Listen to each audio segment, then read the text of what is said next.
Section 1. Lurking Behind the Shadow of Unknown. Psychological Traumatic Imprint. Fear is a part of us. Some fears overcome us, and some we overcome. Others stay with us all our lives, determining the outcome of every major decision we make. But what is fear exactly? Specialists like Dr. Isaac Marks, Professor Emeritus at the University of London's Institute of Psychiatry, trace fears back to traumatic events in our pasts. These traumas are typically suffered during childhood, a time when our minds are especially susceptible to outside influence.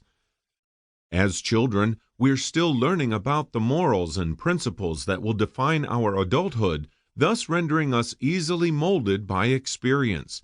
But traumas at any age can provoke fear, whether it be the death of a loved one or some great deception. In fact, fear becomes a bigger threat with age. The more people we know and the more places we visit, the more we are at risk of suffering a traumatic event. Regardless of its source, fear emerges once a certain balance in our life has been disturbed.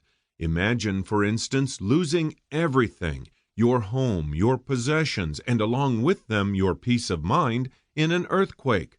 From that point on, you might always feel at risk of losing it all again at any given moment, even without the slightest hint of disaster on the horizon.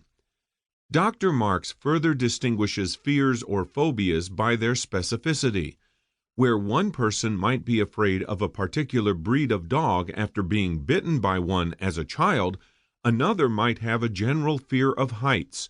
According to Dr. Marks, the most pervasive and damaging fears are those linked to our social lives. Such fears include anthropophobia, the fear of interacting with others, viophobia, the fear of driving, aerophobia, a fear of flying, and claustrophobia, a fear of confined spaces.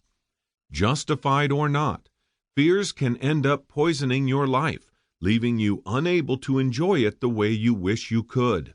As a result, the risks we must all sometimes take in pursuit of positive change, whether it be in our careers or relationships, feel so insurmountable that we end up running in circles our entire lives, wondering if we'll ever find a way out.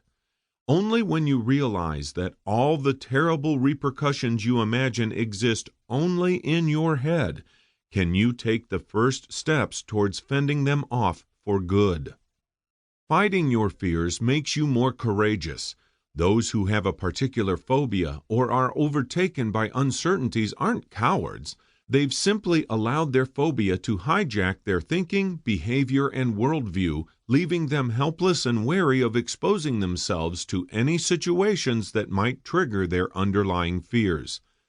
By meeting those fears head on, you become more courageous and prone to taking risks. Once you can suppress your fears, you'll be enthusiastic about taking chances in life without overthinking the consequences. Along the way, you'll learn and observe more about the world around you instead of avoiding it. Fear is like the proverbial monster under the bed, an imaginary presence sensed only by you and which conveniently disappears whenever someone tries to find it. It's also deeply personal, as others exposed to the same environment or situation may not be affected at all by what bothers you.